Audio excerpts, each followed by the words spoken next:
For the first time in modern history, the United States finds itself standing outside all alone in a bleak snowstorm. But that snow is starting to sound a lot like a Shahed drone. The truth is, this administration is doing everything that it can short of getting on its knees and begging for its allies to actually start participating. The United States has simply spread itself too thin, like the Roman Empire. And like the Roman Empire, it now faces a collapse. Empires usually take a long time to fall, but America's really kind of speed running it at this point. And if you're living in the United States, if you're actually paying attention, it's a scary thing to watch.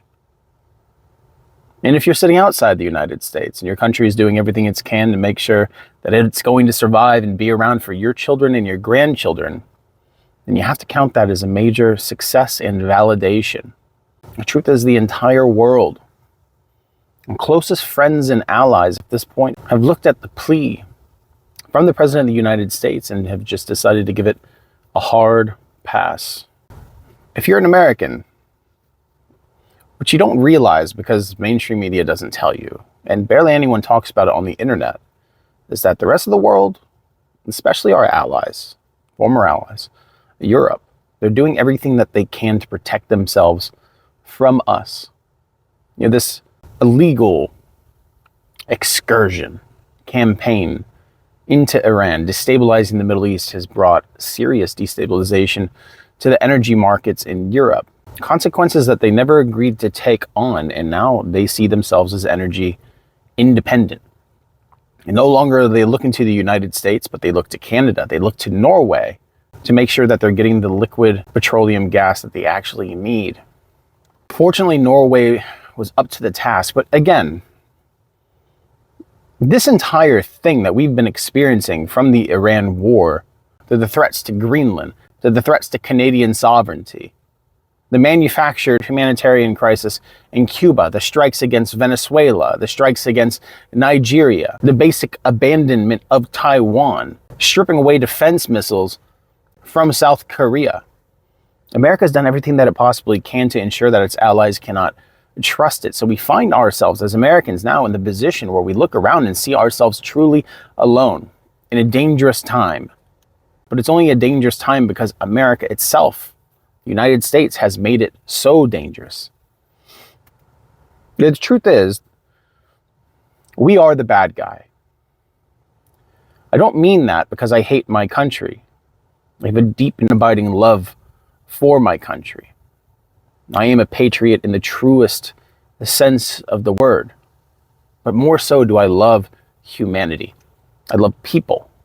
And it's always the people that are going to bear the consequences of their political leaders, and the Americans are no different.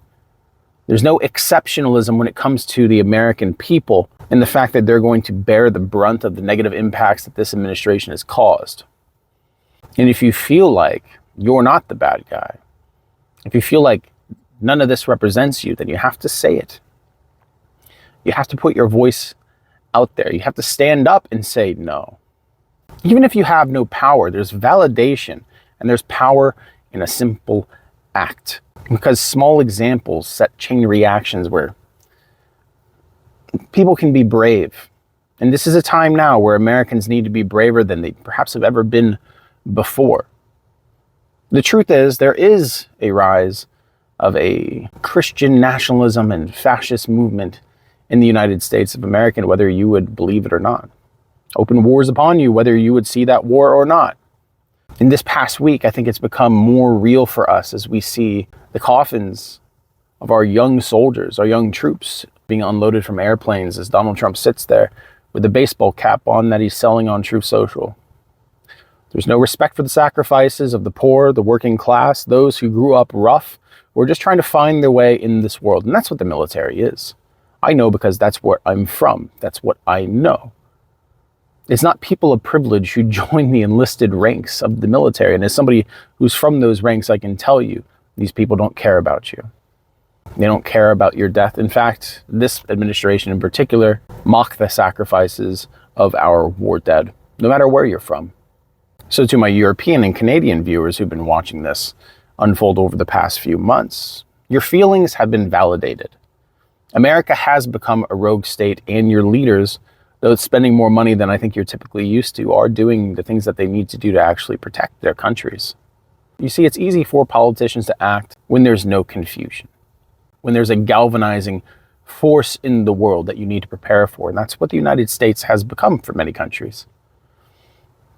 I say this a few times because I don't think Americans really understand it. But when the polls show that over 70% of Canadians see us as a threat, I know that that's not something that we internalize on a national scale. I know it's not something that it's even hard for us to believe that our neighbors to the north, they're the Canadians. How can they dislike us so much that they see us as a threat? And it's simply because we are. Words have meaning and words have power. So even in this administration, begging the world, whether that's China, France, Germany, the UK, Italy, to send their naval assets to secure the Strait of Hormuz, in the denial of that request, the administration doubles down and says that we don't actually need you. But of course, why would the Allies come to the aid when you've done everything you could to dismiss their military abilities? You say that we don't need you.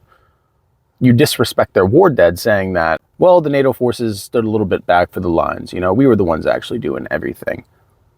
Anyone who served in the military, who served alongside NATO forces, knows the kind of sacrifices that they've made, the expertise of their militaries and their soldiers, their prowess and their proficiency. And alliances are something sacred that go back in Western civilization and beyond, thousands of years. But I think what really America showed its true self, this administration showed its true self, is in the fact that when we had active negotiations going on with Iran, we were actively planning to attack them while their defenses were down. We were actively planning to break the olive branch and go all in. And that's what we did. The great validation of the great Satan of the West. And to be an American, to carry that, to be a veteran and carry that, it's a hard thing to do.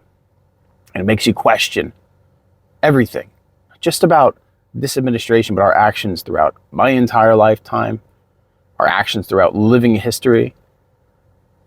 And I think that's really the driving factor between kind of the great abandonment of an appreciation of what it is to be an American. We can talk about the capitalization and the predatory actions of the financial class, the banks, the asset owners, the wealthiest people on the planet, the technocrats. But a dissolution of culture goes deeper than that, because it goes beyond finances. It goes to the soul of a nation itself. And America has truly been hijacked in a way that I don't think the American people have grasped the reality of that yet. We have a deep feeling inside of us that something bad is coming.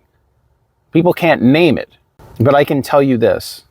When a nation turns to hate itself rather than love itself, when a nation roots against its own interest for the interest of the most powerful, that nation, that culture is in great danger. And that's where we find ourselves right now. In this battle that American people have right now, they're fighting it alone. But the fighting has not really begun. Not yet. And I think at some point it's going to have to come to that, because at some point there's not going to be anything left. At some point, no matter how much money you have, you're not going to be able to buy a home. At some point, the bills are going to get so high that you can't pay them. At some point, the cost of production is going to get so high that you can't afford to buy new clothes for your kids. America had such great promise of majesty and freedom, but we've traded it for what? I think that's what we have to ask ourselves. What have we traded this for? As a millennial, and my mother being Gen X, and my nieces and nephews being Gen Z, I can say that this nation has spent their national inheritance on wars that were only meant to profit certain people and certain corporations. And there's nothing left for us. We have 6 years before Social Security is insolvent, but everyone's paying into Social Security. Everyone's paying for health care that they can't even afford anyway. Everyone's paying for the burden of tariffs that only are carried by the American people and no one else. When I say that Americans are being bled dry, and I'm not even truly using metaphor, Americans are bleeding out. And it's from the same wound that's been picked open again and again and again. And it all stems from the same source of corruption that has acted as a cancer that has infected everything else. It's spread. And it's spreading to the rest of the world now, and the world has quarantined the United States, so it is an island fortress now.